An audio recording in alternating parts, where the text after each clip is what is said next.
Hello, everyone, and welcome to this episode of Finneran's Wake.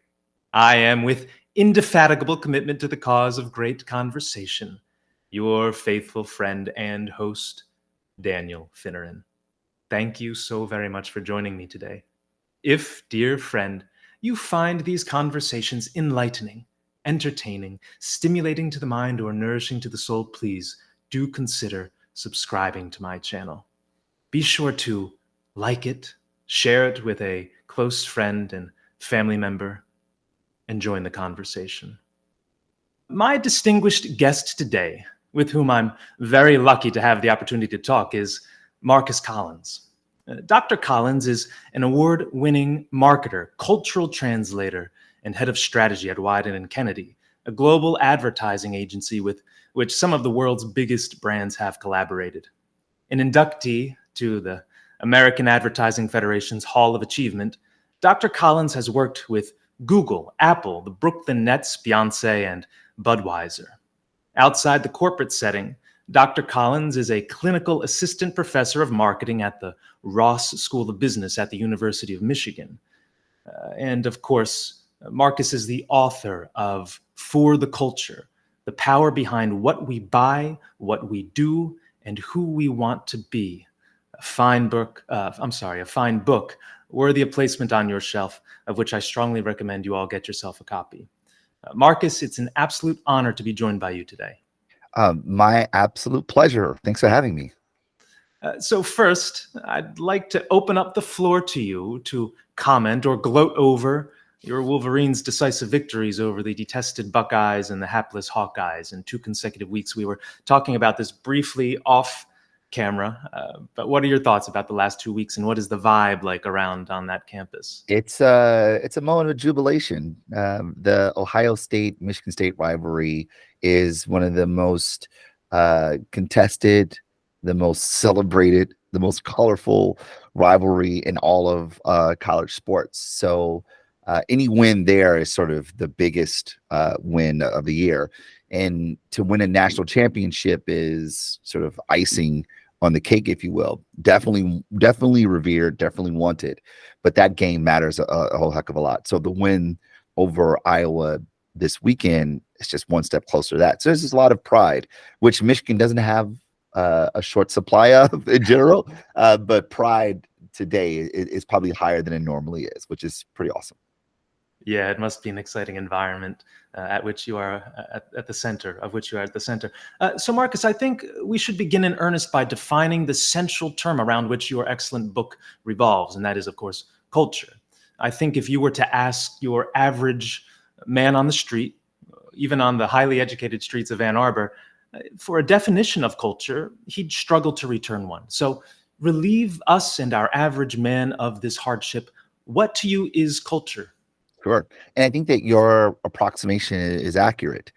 Culture is one of those words that's just hard for us to define because of the omnipresent nature of it all. It's ambiguous in the way that or in the way that is abstract, rather, more than ambiguous. It's abstract in the nature in which it manifests.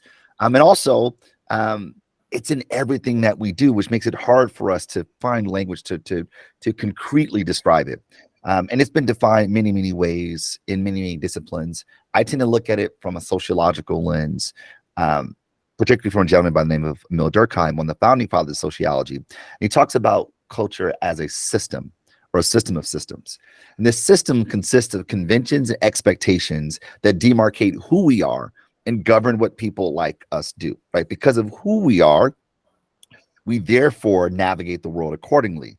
And taking one step forward, a gentleman by the name of Raymond Williams, a cultural scholar, talks about culture as a realized signifying system, that this system of conventions and expectations is the manner in which we make meaning of the world, that we translate the world. So culture is a meaning-making system that's made up of conventions and expectations that govern who we are and what people like us do.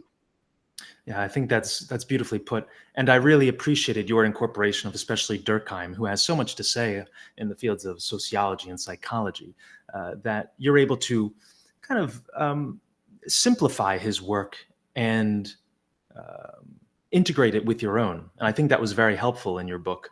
Now, as I was preparing for this interview and sort of reflecting on this idea of culture, I think I came up with a succinct definition, I'm sure inspired by some of the writers that I've read. And it is the accumulated habits of heart and of mind at a given period of time. Do you think that this is a usable definition? So I think that that is a worthy definition. The challenge in that definition, and just in some of the language that we use to describe it, is that it's not terribly actionable.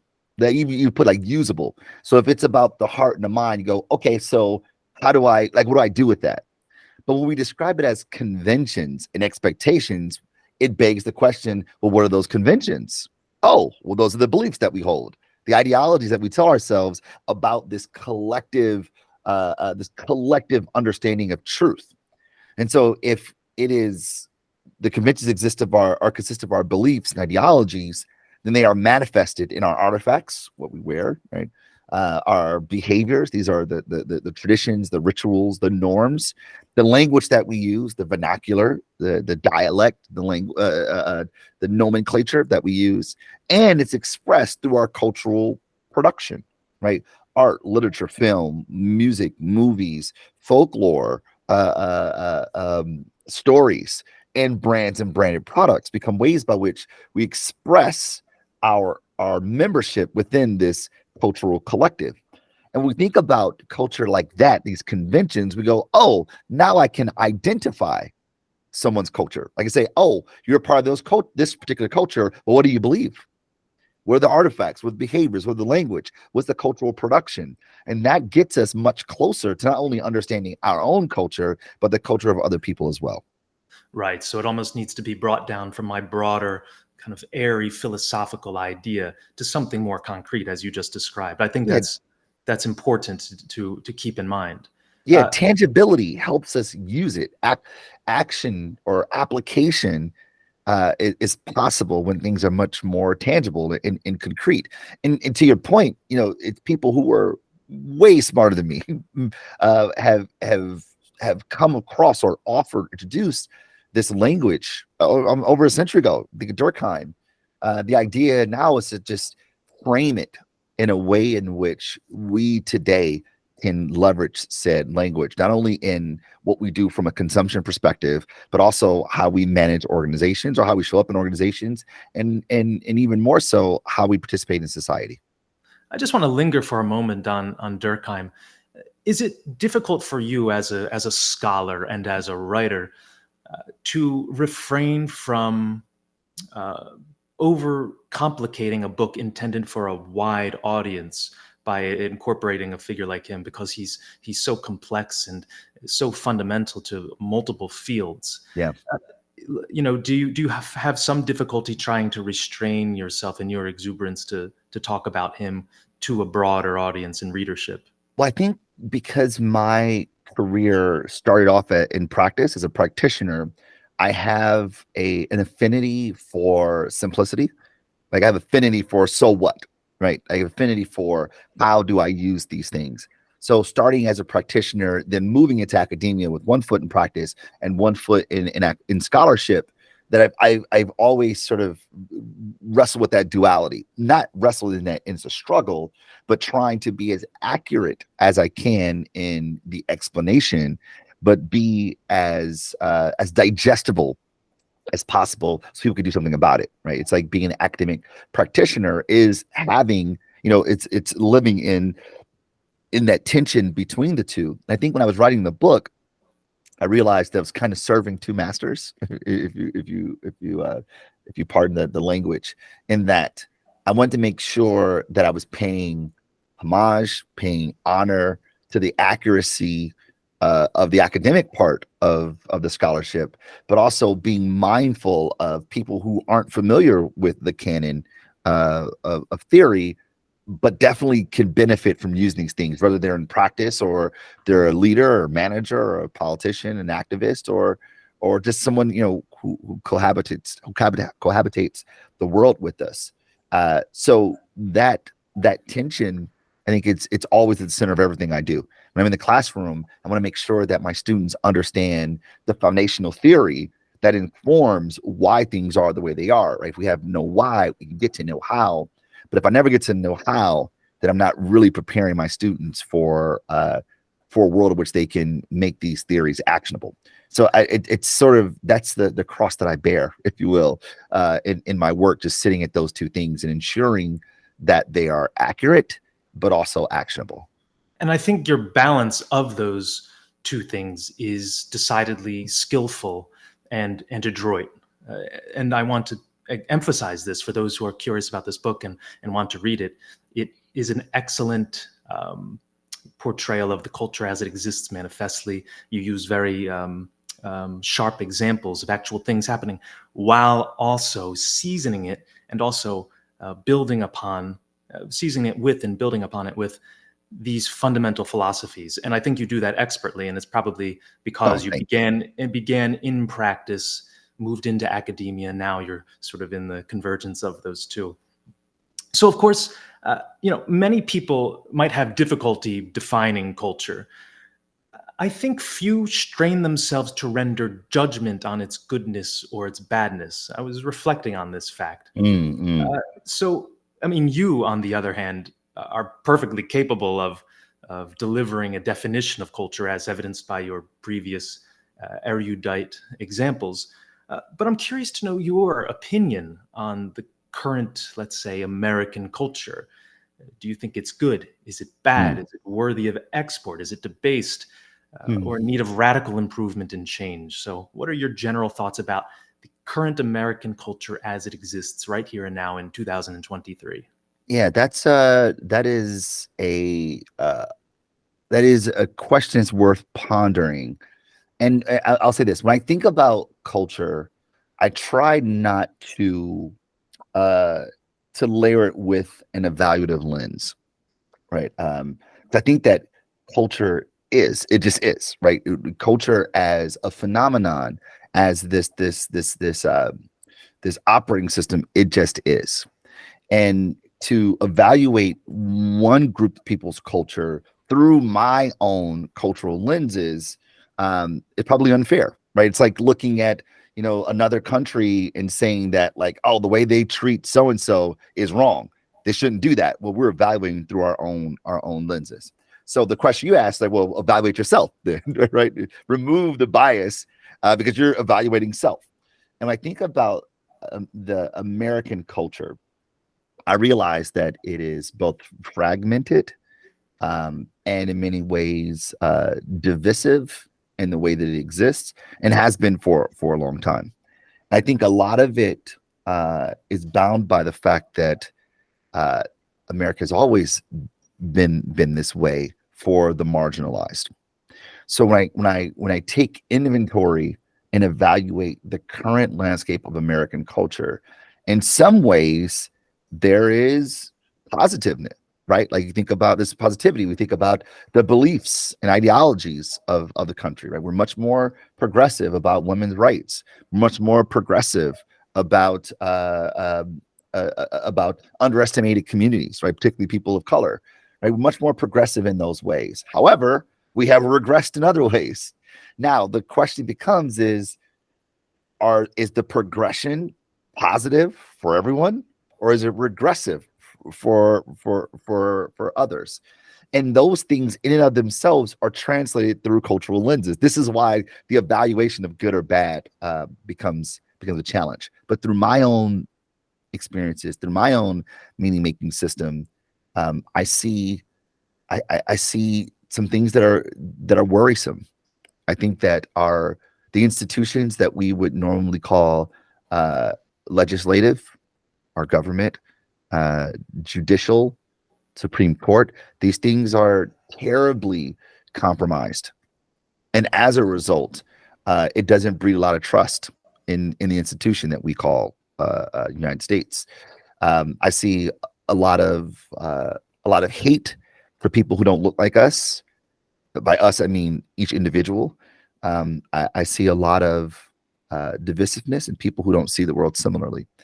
And therefore, it makes me very concerned about the state of affairs, about American culture today, at least in the way in which they're manifested in what we call fast culture. But slow culture, I think that there have been some substantial changes that have been very positive. The challenge is that those institutions that we rely on, i.e., politics, i.e., judicial judicial actors, those are the things that I'm most worrisome, because the erosion of those things end up undermining the entire institution that we call our country. Hopefully, there's something helpful there. Oh, there's more than a little bit helpful in that answer. There are a few points on which I'd like to expand, or to have you expand. First, just definitionally, you mentioned fast and slow culture. Could you perhaps just very concisely explain the differentiation between those two? Yeah. So this idea of fast and slow culture was introduced by a gentleman named Grant McCracken, who I love dearly. And the way McCracken talks about is this idea that there's some culture, that there are some conventions and expectations that change very quickly. We see this at fads, what people are wearing, how people are dressing, people style themselves, what cultural production they're listening to, like what music they're listening to right now, who's the biggest artist, what show is happening, what movie is big. These things change fairly quickly, but beliefs and ideologies change very slowly. Like they're slow in their changes, and therefore, when we look at these things, we're looking at how culture changes, which always changes. We're evaluating it through one that changes quickly, the manifestation of the things that change slowly, ideas, ideals, and beliefs and ideology.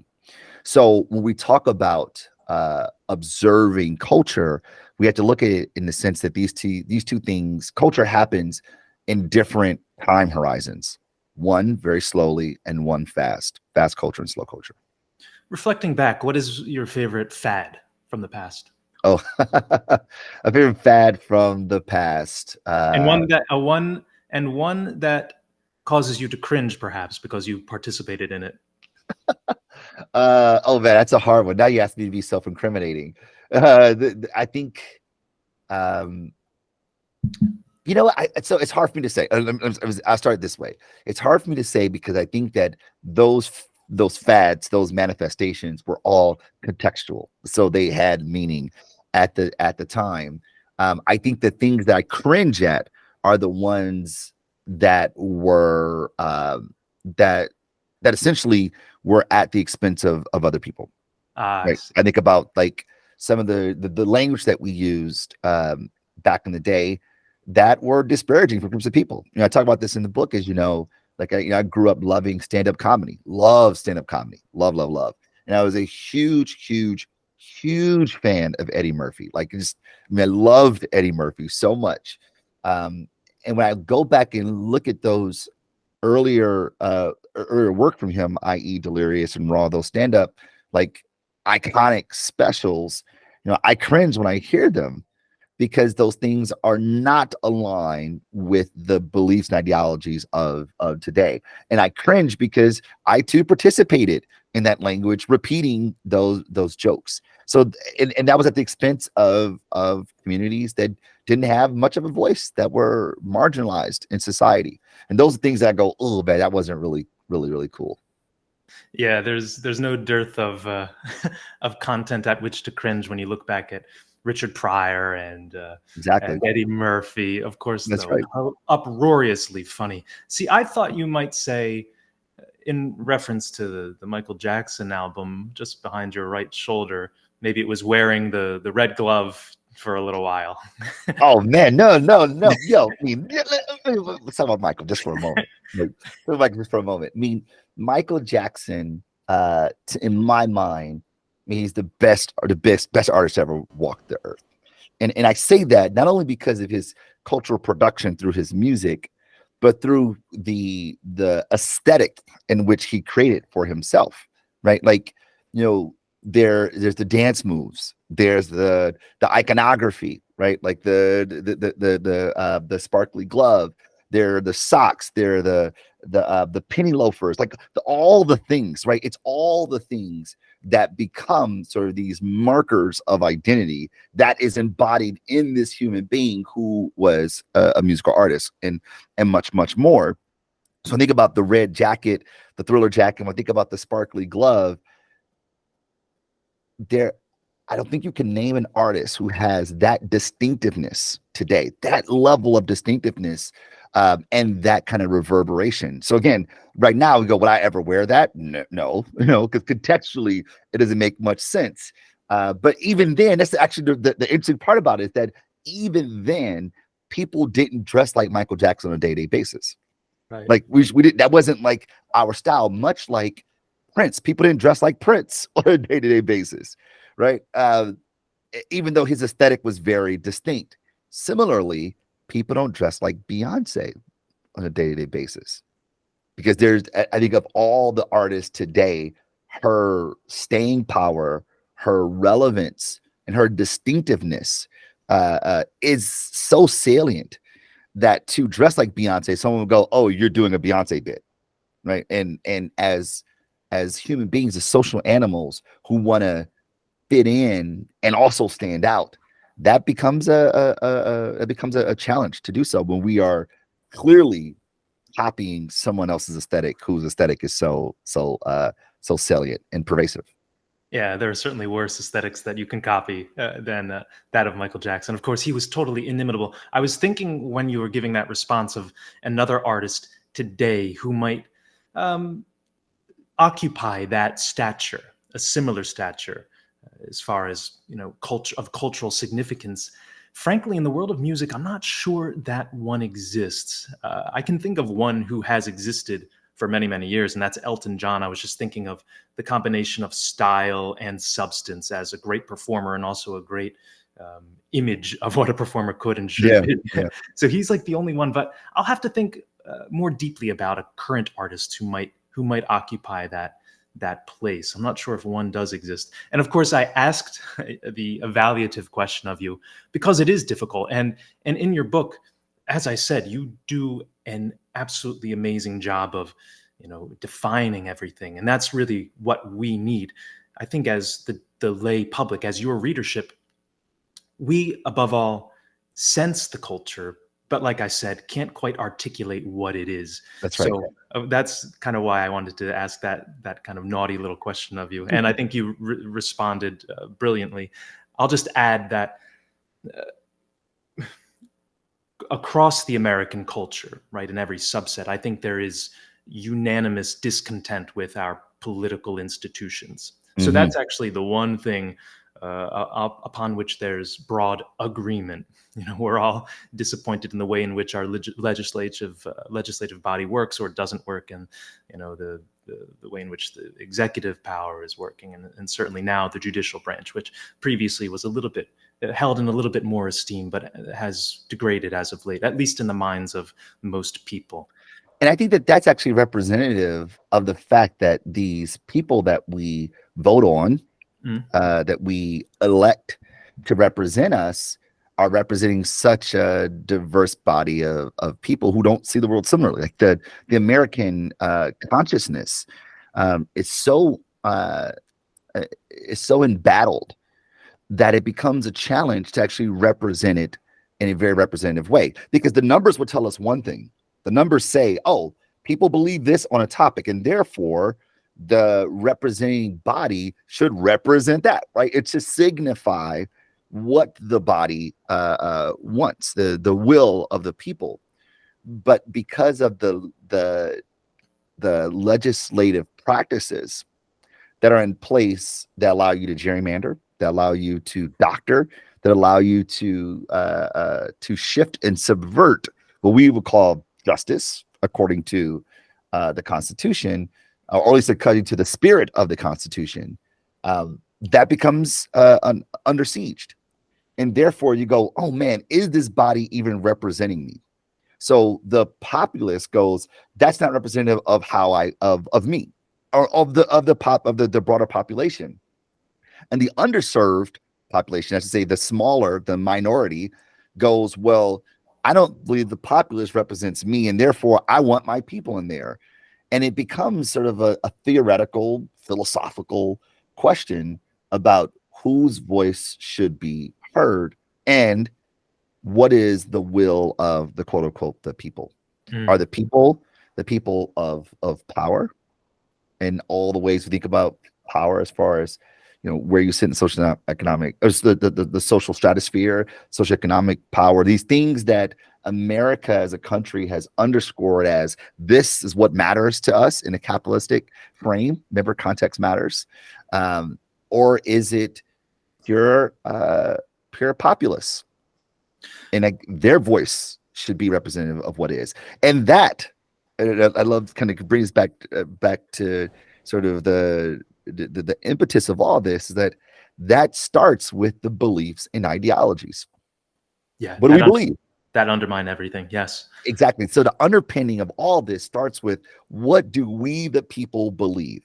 And because of what we believe, then the way we manifest ourselves in the world, be it the way we show up in the world, the way we govern our society, should be byproducts of our shared belief. And when those shared beliefs are not shared, the way in which we ought to show up in the world becomes splintered. Your point, it leads me seamlessly into a topic I wanted to raise, but was uncertain about raising because I wasn't sure if it would deviate us too far off path. But I think it will work. I want to ask you a little bit about multiculturalism. Yeah. We speak of an American culture, or at least I did at the outset of our conversation. But at present, we pride ourselves in being a multicultural society. So I just want to ask you, is multiculturalism inherently good? Is it desirable? Is it unqualifiedly something that we want as a society? Or is it a cause of division and the unraveling of the shared beliefs that are necessary to proceed forward as a country? Amazing question. So let's start with some construct. Let's define what we mean by multiculturalism. So we define what culture is, right? It's a system of conventions and expectations that demarcate who we are and govern what people like us do. Awesome. So multiculturalism means many systems of conventions and expectations that govern what people like us do. And so the question asks, or through that frame, the question says, okay, do we feel like a society of many cultures, of many conventions and expectations? Is that good for society writ large? So that question uncovers or introduces the notion of diversity, right? And not diversity in a colloquial sense, but diversity as in heterogeneity, like many different things. And what the literature tells us about diversity is that we get to better ideas, better solutions. We get to better outcomes when we have different perspectives looking at a problem, looking at a thing. And as a result, we get novel ideas because you saw it in a way that I didn't, right? It's the old adage that if you only see the tail of the elephant, you think you see a snake as opposed to this massive thing, right? So having different perspectives allow you to see something in its entirety, and therefore you get to better solutions. So the question then is like, all right, so if multiculturalism is many conventions, expectations, and the benefit of that is that we get diversity of thought, we get heterogeneity in perspective, then we go, yeah, that's great. That's awesome, right? The question is the manner in which those things come together. Are we actually benefiting from heterogeneity? Are we benefiting from the melting pot that is multiculturalism? If the context in which people come together from different cultures are not situated such that we get heterogeneity, or that we get the bonus, and my colleague here at Ross, Scott Page, calls it the diversity bonus. If we don't have the conditions that are curated such that we're able to benefit from the diversity bonus, then instead we get a lot of people with a lot of different points of view about the world and no connection. But the American sort of ethos is this land of the free, home of the brave, the pursuit of happiness by the agency of freedom. That's the shared belief that all these many cultures believe in. And as a result, we should be able to realize the American dream. We should be able to realize the diversity bonus because we all share that ethos. And the way in which we see it and perceive it helps us get to better outcomes. So that's a long-winded way of saying that, yes, I think that we can be. And yes, I think that we are better because of it.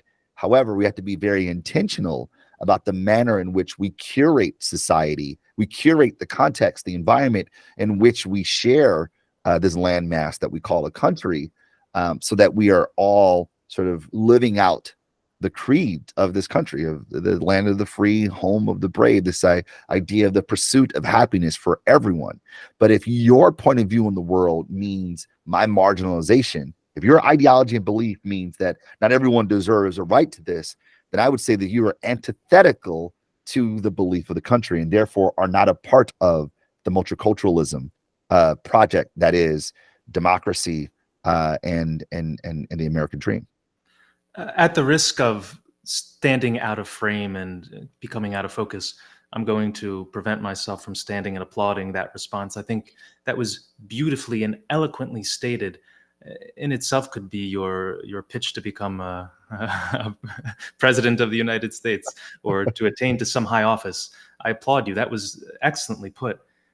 Really what you almost did, almost unconsciously, but I assume somewhat consciously, was articulate anew the towering words in the preamble to our Declaration of Independence. I think in what you just stated, I discerned that spirit, and yes, I agree entirely. That is the spirit, around which we should all bring ourselves and champion and pursue. While you were giving this response, I was also very briefly reminded of Karl Popper's famous paradox of tolerance. Basically, in short, what he says is, when a society is so incredibly tolerant of every viewpoint, of everything, eventually that in time, some intolerant voices will come up, and increasingly they will duplicate, and eventually what was originally a very tolerant world, let's say, becomes intolerant. It changes into its opposite. Just to not quite play devil's advocate, but to bring up a contrary idea, there could be a paradox of multiculturalism. Yeah. Where the original culture is so limitlessly tolerant or accepting of every single culture that in time, those cultures that might be inimical to the original culture in some ways take over and maybe resign that original culture to the margins, or maybe cast it out of existence entirely. Yeah.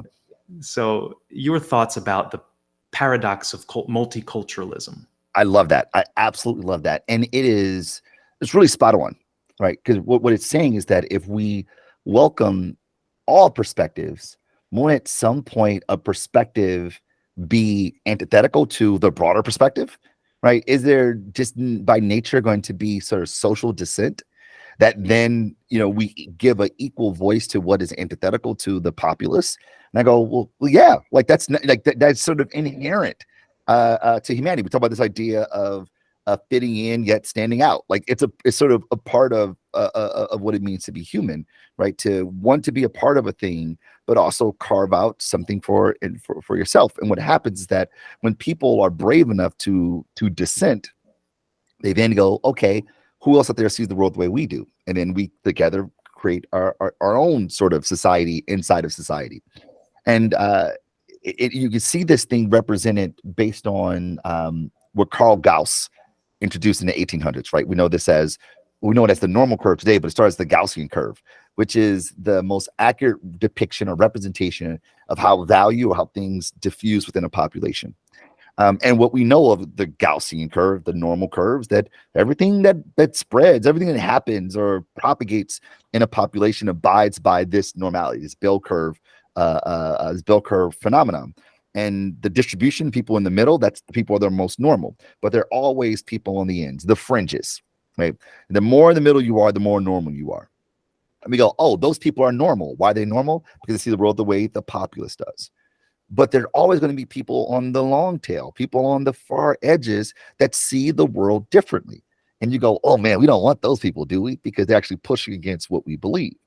Well, I would say that, yeah, you want those people because those people bring novel ideas to the populace.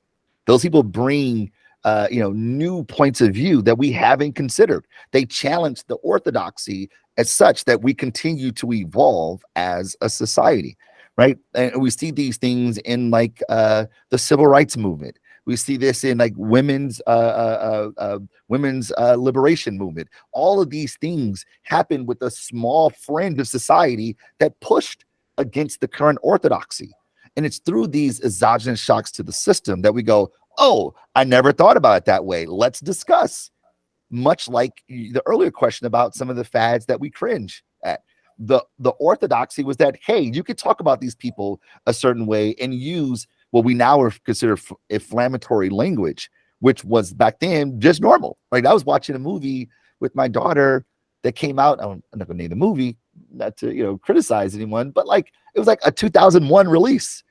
Right. So this is like 22 years ago. I'm watching the movie and they're dropping gay slurs. Yeah. And I go, oh my goodness. Like, and this was a very, very, very popular movie.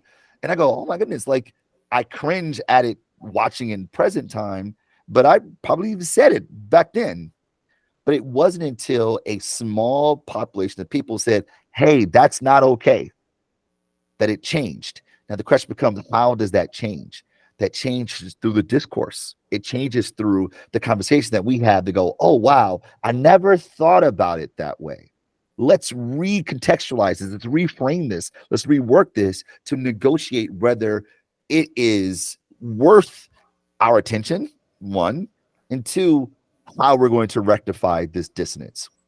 So all that is to say, to be, again, long in the tooth, because you asked such a rich question, I want to make sure that I give it the validity that it deserves, is that if we look at the world through that frame, that dissent, social dissent, is how we get to evolution, is how we progress, is how we get better, is how we get to new ideas, new innovations and the like, then we need that. And that's a good thing.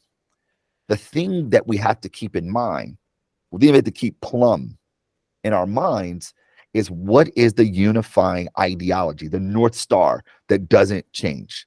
And that North Star that doesn't change is we believe in the pursuit of happiness for everyone who are one of us, everyone who's on this soil. We believe in the pursuit of happiness such that they're able to have freedom, they're able to realize their agency in said freedom.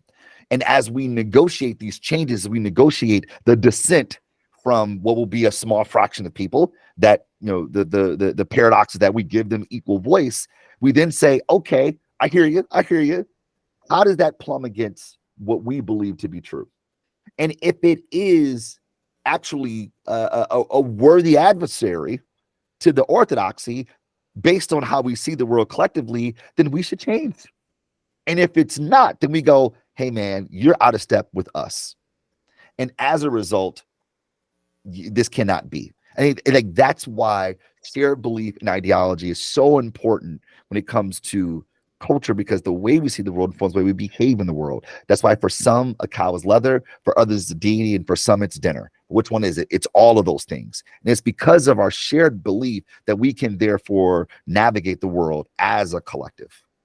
Marcus, again, that is a fantastic response, to which I'll add just a paltry little note. As we go back in time and we watch these films from the early 2000s, or we listen to these comedy stand-up specials from the late 80s or early 90s, I think it's important that we have a little bit of grace. We have a little bit of forgiveness for ourselves. I think that's one big issue to which we're all victim today. When you watch these things and cringe at the fact that you thought them funny, or that you said these words, that you said gay, for instance, to describe something that was a little off or weird, of course it's deemed indecent today, it wasn't then, and that's the culture in which you grew up, and you didn't consent to that. You didn't, have the ability to withhold your consent. It just was. So, don't self-flagellate yourself Yes. because you participated in these things that you wouldn't participate in today. That's all I'll say regarding that. And you can add, yeah.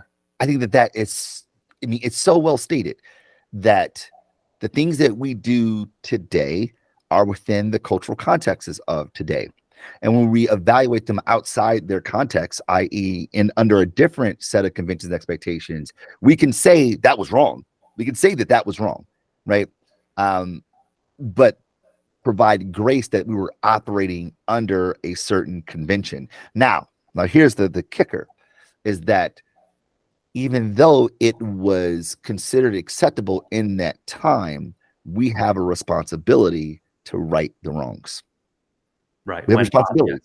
Yeah. When able, we have a responsibility to right the wrongs. And as we give grace in ourselves to correct what was flawed behavior, that is people who are observing the actions of people who did unsavory behaviors, we have to give them grace also. It's like giving yourself grace as a kid, right? I did some things that I am not proud of as a kid, as a 20-something-year-old either, like something I'm not very proud of, right? But in those times, I thought what I was doing was acceptable. I thought that I was doing, was normal. And what I realized now, looking back, is like, oh man, you were way foul. But I've given myself grace to not only identify that, but also when given an opportunity to speak out on things that were not great, I can say, hey man, like that's not cool. And trust me, I understand, because I once was like that. I mean, things even just like, the way, like I grew up listening to hip hop music, right?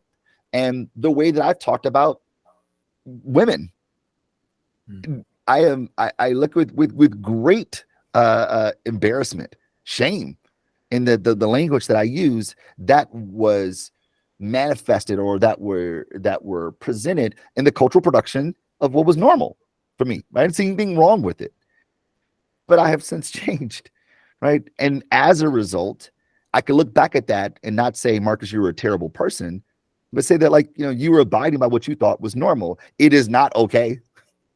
And therefore today my behavior is a manifestation of that, a reflection of that. And one more note on this, I'm going to challenge myself, all of my listeners and you and your students and everyone really, to extend that sentiment not only to yourself as a youngster or as a 20-year-old or a 30-year-old, but to our forebears, to ancestors of both, lineal to us and just in our species. There's a whole history of people who are acting in their cultural milieu and sort of unaware of the moral progress that would be made many years in the future. Right. I mean, it's a difficult cognitive task, but I think a very important one. We don't necessarily exculpate everybody from the past according to his or her sins, but we should at least be a little bit more forgiving, a little bit more lenient, with the knowledge that we too were guilty of many things that were deemed maybe venial back then, or not even bad, but certainly many people pre-existing us have done the same. So I want to pivot to a new topic. Sure. There's a catchy little aphorism used by conservatives in response to a company's openly endorsing progressive politics or policies, and that is go woke, go broke. Yeah. It's often declared in a tone at once triumphant and precautionary. Through the example of Nike, you demonstrate in your book that the equation go broke, go woke may not be as unfailing as, say, the Pythagorean theorem. So tell us, does going woke necessarily lead to your going broke? Not at all. Not at all. I mean, it first requires us, again, getting back to language. What does it mean to go woke? Woke really just means consciousness, right? I mean, it ties back to what the point we were just making. Consciousness is about the context in which we operate today relative to what we know of the past and what we know of present time. And so being aware of the past, for instance, go like, that wasn't cool, therefore we're reproving ourselves, we're making changes today to be better in the future. This is what woke is. So when we say a brand is being woke, a brand is being conscious. That is, this organization is viewing the world through a certain lens, a certain point of view about what's around them and making decisions that are reflective of them. Now, we would, at least the reworking of woke has been deemed as a way of saying that they are out of sync with what is normal. But clearly that's not the case. It's just out of sync with what the way you see the world. So for Nike, for instance, Nike and the Colin Kaepernick campaign, a group of people were not fans of their move to do an ad with Colin Kaepernick as the face of the communications. And as a result, not only did they stop buying Nikes, but they burned their sneakers that they have. However, the other groups of people who like to actually believe in Colin Kaepernick's stand by kneeling, ironically, decide to buy 2 pair of Nikes as a way of communicating their belief and ideology. These consumption is a cultural act.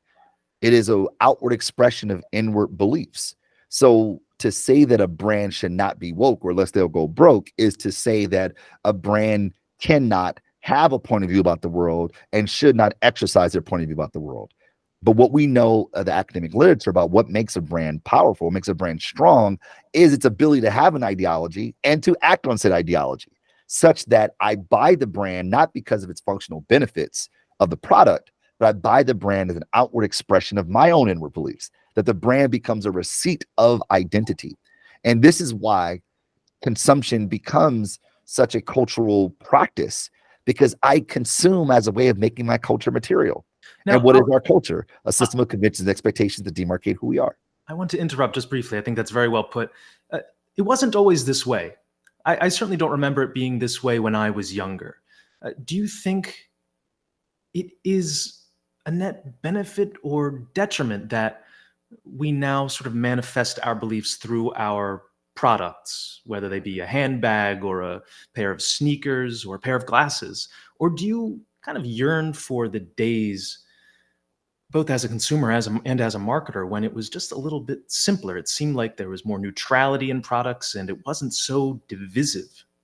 Well, I think the divisiveness of products are the ways in which we have reworked them to be such. But I think these strong brands have always sort of stood for something. I mean, Nike has talked about standing for athletes, since 1985, when they created the Just Do It campaign, right, which was done by Wyden Kennedy, right? But Nike's always believed that every human body is an athlete, big, small, short, tall, we're all athletes, right? And therefore, the only thing keeping us realize our best athletic self is us. So Nike tells the world to just do it. When you think about some of those campaigns from the 90s, even Nike were taking on social topics that should athletes be considered role models. Like that is a social issue. That is a philosophical, ideological issue that, depending on where you stood on it, you say, yeah, I'm standing with Nike, right? Or even go back to like Michael Jackson, to buy Michael Jackson apparel, to dress like Michael Jackson, to do Michael Jackson's moves. These were all signals of my fandom, right? They're all expressions of identity. Even go back to automobiles, like the kind of car you drove was a way of expression of who you are, right? The way you dressed, right? People, hippies that put away their flower power aesthetic to adopt a yuppie aesthetic were ways of signaling their evolution. Like we've always used consumption, even like from a religious perspective, like Catholics use rosary. They consume, they buy as a way of signaling their divinity, or Jews wear yarmulkes. This is a consumption as a way of signaling identity. These things have always existed. I would say today that there are more outlets for identity production or identity projection, that our consumption has become more visible. Things that were more innocuous, like what soap you used, have become much more visible, i.e. people say, I use Dove, because what Dove believes is a brand is an expression of what I believe is a brand. So marketers have leveraged these vehicles, these vectors of identity projection as a way to use the brand, to insert the brand into our normal discourse, our normal behaviors, because we have technologies that make things that normally were private much more public. But the idea of consuming as identity project, I think, has existed since the beginning of time. Interesting. I suppose I just didn't realize that until I was confronted with just how hyper politicized advertising seems to have become in the past 5 or 10 years. And I think you can kind of agree with that. Oh yeah. Maybe I was just totally ignorant of it as a child and in my young adulthood, but now it just seems to be very emphatic.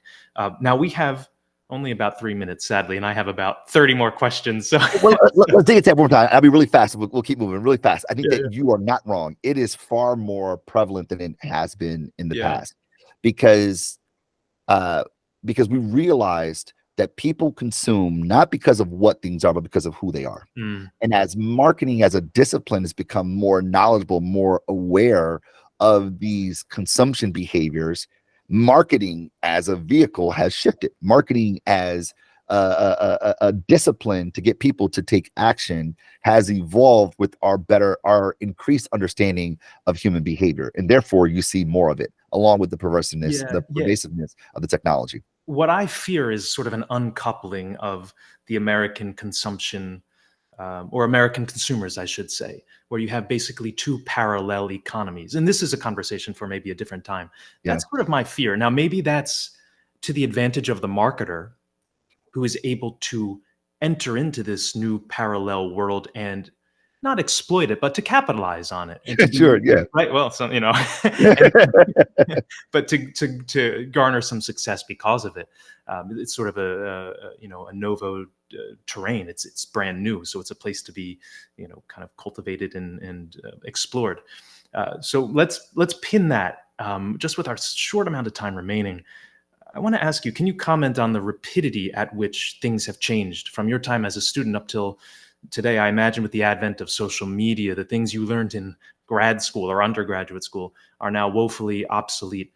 So are there, irrespective of the times and the advance of technology, certain fundamental laws of marketing and business to which one can always refer? And earlier, I think you did comment on some of them, but maybe just flesh them out a little bit more. Sure.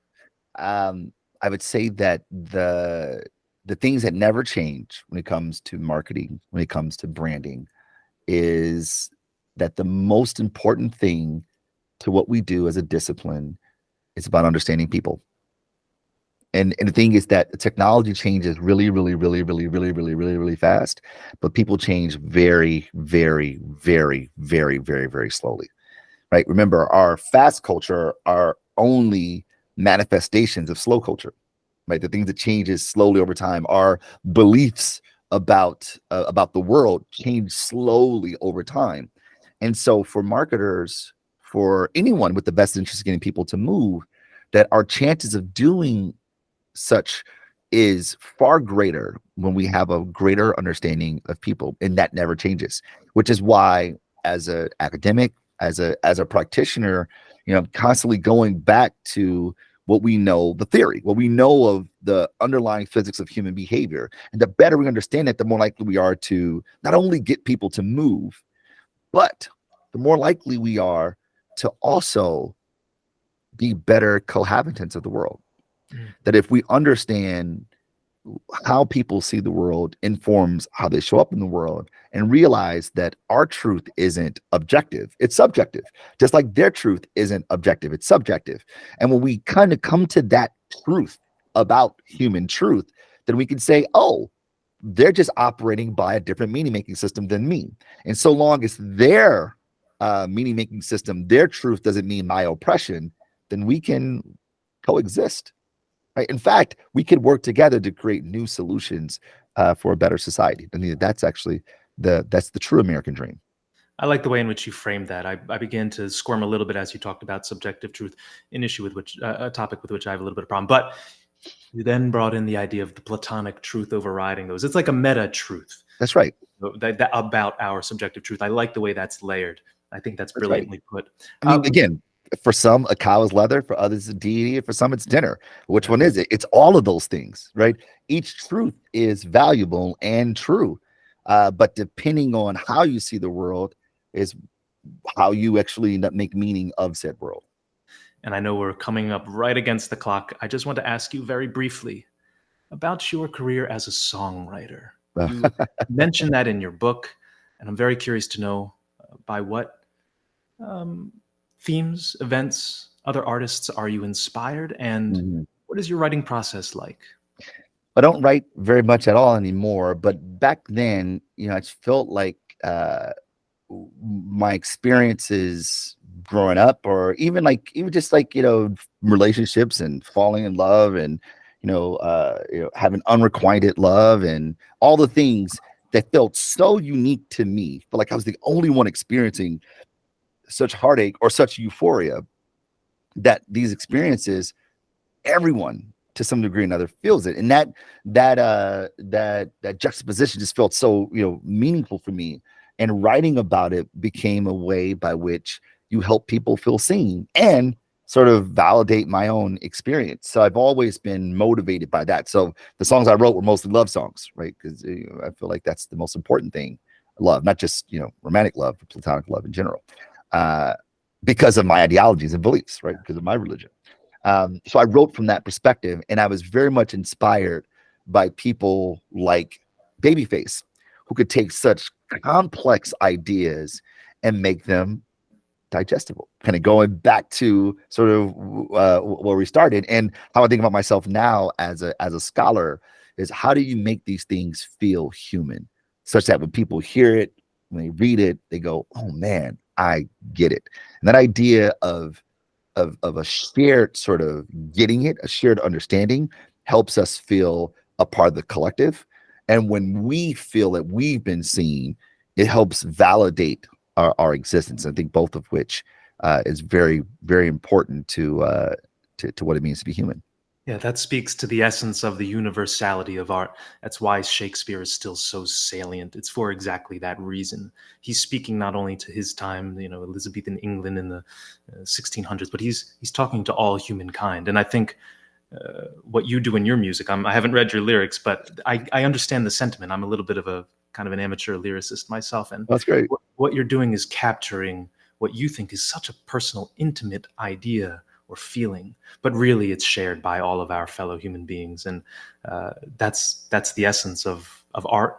And I think you're able to incorporate that in your work. I was hoping that maybe in the epilogue you'd give a little, I don't know, couple lines, couple bars, but we'll have to wait for the sequel. Yeah, that sounds good. We'll do it next time. Yeah. So, Marcus, you've been extraordinarily generous with your time. Of course, in the show notes below, I'll include a link to your website, to the Amazon page on which people can purchase your books. Of course, you can go to your brick and mortar bookstore too, and find For the Culture there. Is there anywhere else people can find you, or where you'd like them to seek you out? But you can find me across the social web, the LinkedIn's and Instagrams, TikToks of the world. Whatever your destination of choice might be, I'm probably there too. Excellent. So we'll be sure to check you out and to follow your forthcoming work. Hopefully, there are more books to come. And with that, I say, remember, my fellow voyagers, it's not farewell. It's not only farewell, but fare forward. I'm Daniel Finneran. This is Finneran's Wake. Thank you and so long.